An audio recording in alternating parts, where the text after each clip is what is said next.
সম্মেলন করে আমার নামে এবং আমার মরহুম পিতার নামে অশালীন কুরুচিপূর্ণ মানহানিকর মিথ্যা বক্তব্য প্রদান করে। এই আনিসুর রহমান ইতিপূর্বে সামাজিক যোগাযোগ মাধ্যমে ফেসবুকে বিএনপির কেন্দ্রীয় সিনিয়র নেতৃবৃন্দ ও স্থানীয় অনেক নেতৃবৃন্দের নামে আপত্তিকর সম্মানহানি বিভিন্ন লেখা পোস্ট করে এবং শেয়ার করে, যা নিয়ে তাকে বারবার বিএনপির নেতৃবৃন্দ ভৎসনা করে ও সতর্ক করে দেন। তারপরেও তিনি তার অপকর্ম চালিয়ে যান। প্রিয় সাংবাদিকবৃন্দ, কিছুদিন পূর্বে কে বা কাহারা আনিসুর রহমানকে এইসব অপকর্মের কারণে ভৎসনা করে,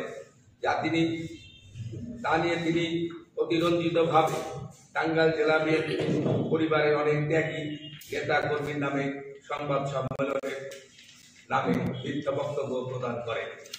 এই নিয়ে দলীয় নেতা কর্মীদের মাঝে চরম ক্ষোভ বিরাজ করছে। এখানে উল্লেখযোগ্য যে আমাকে সহ আমার মরহুম পিতার নামে যে বক্তব্য প্রদান করেছেন তা অত্যন্ত দুঃখজনক। আমার পিতা মৃত্যুবরণ করেছেন 2000 সালে। মৃত্যুকালীন সময় পর্যন্ত তিনি টাঙ্গাইল জেলা জাতীয়তাবাদী দলের সহসভাপতির পদে অধিষ্ঠিত ছিলেন এবং তিনি একজন স্বনামধন্য আইনজীবী হিসাবে টাঙ্গাইল বারের মৃত্যুকালীন সময় পর্যন্ত সুনামের সহিত তার পেশায় নিয়োজিত ছিলেন। তিনি একজন বীর মুক্তিযোদ্ধা ও কোম্পানি কমান্ডার ছিলেন এবং তিনি 1991 সালে ঘাটাইল 3 সংসদীয় আসনে বাংলাদেশ জাতীয়তাবাদী দল হইতে মনোনয়ন প্রত্যাশী ছিলেন। আমি অত্যন্ত সুনামের সাথে রাজনীতি এবং সামাজিক কর্মকাণ্ডের সাথে জড়িত আছি। বদ্ধ উন্মাদ মানসিক বিকারগ্রস্ত খন্দকার আনিস যে বক্তব্য প্রদান করেছেন, এতে করে আমার এবং আমার পরিবারের সম্মানহানি হয়েছে। এই ব্যাপারে প্রিয় সাংবাদিক ভাইদের মাধ্যমে আমি দলের কাছে এর কঠোর ও কঠিন বিচার দাবি করছি।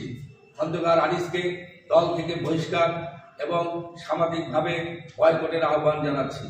এই মানসিক বিকারগ্রস্ত খন্দকার আনিসের বিরুদ্ধে ব্যবস্থা নিলে দলের ভাবমূর্তি চরমভাবে ক্ষুণ্ণ হবে বলে ব্যবস্থা না নিলে দলের ভাবমূর্তি চরমভাবে ক্ষুণ্ণ হবে বলে মনে করেন দলের নেতা কর্মীরা। প্রিয় সাংবাদিকবৃন্দ, আমি এবং আমার পরিবার মনে করে খন্দকার আনিস নামের মানসিক বিকারগ্রস্ত এই উম্মাদকে দলের কিছু নেতা কর্মী ইন্ধন যোগাচ্ছে, যা অত্যন্ত দুঃখজনক। আমি যেহেতু রাজনীতির সাথে জড়িত, সেহেতু দলীয় সকল শৃঙ্খলা মেনেই দল করি। আমার কোনো ভুল ত্রুটি থাকলে সেটা দল ব্যবস্থা নেবে, কিন্তু প্রকাশ্যে সংবাদ সম্মেলন করে এইভাবে দলের ভাবমূর্তি নষ্ট করা খন্দকার আনিস এবং তাকে যারা সহায়তা করছে, আমি তাদের বিচার দাবি করছি এবং এই ব্যাপারে আমি ও আমার পরিবার আমাদের সম্মানহানির জন্য আইনের সহায়তা নেব। পরিশেষে আপনাদের সকলকে ধন্যবাদ জানিয়ে আমার এবং আমার পরিবারের জন্য দোয়া চেয়ে বিদায় নিচ্ছি। নিবেদক মোহাম্মদ নবীনুল হক খান নিক্সন, সাবেক কাউন্সিলর ও প্যানেল মেয়র টাঙ্গাইল পৌরসভা ও সাবেক সহসাংগঠনিক সম্পাদক জেলা বিএনপি টাঙ্গাইল। দলে টাঙ্গাইল জেলা শাখার বর্তমানে। আচ্ছা, আপনি কি এই ব্যাপারটা? আমার বাবা মরহুম হাবিবুল হক খান বেনু, উনি স্বাধীনতার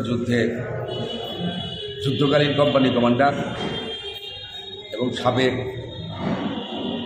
বাংলাদেশ জাতীয়তাবাদী যুব দলের প্রতিষ্ঠাতাকালীন সভাপতি টাঙ্গাইল জেলা শাখার এবং সাবেক জেলা বিএনপির মৃত্যুকালীন সময় সহসভাপতি, বাংলাদেশ জাতীয় মুক্তি সংগ্রাম পরিষদ কেন্দ্রীয় সংসদের সদস্য সচিব ছিলেন। উনি বলে এসেছেন যে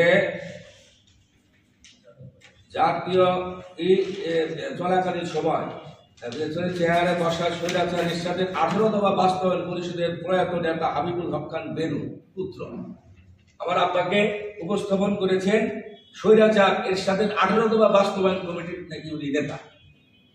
এই জন্যই তার মান হানি হয়েছে আমার পরিবারের মতে, আমার মতে।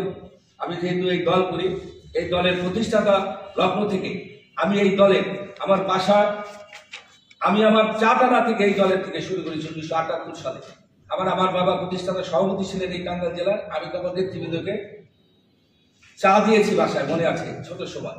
সেই দলের থেকে আজকে আমার জানা মতে টাঙ্গাইল জেলা জাতীয়তাবাদী পরিবারের তৃতীয় প্রজন্ম যদি কেউ থেকে থাকে, আমার পরিবারই একমাত্র বাংলাদেশ জাতীয়তাবাদী দলের টাঙ্গাইলের তৃতীয় প্রজন্ম।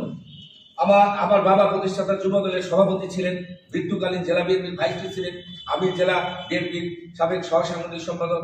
আমার সন্তান বর্তমান সহ ছাত্র দলের যুগ্ম আহ্বায়ক।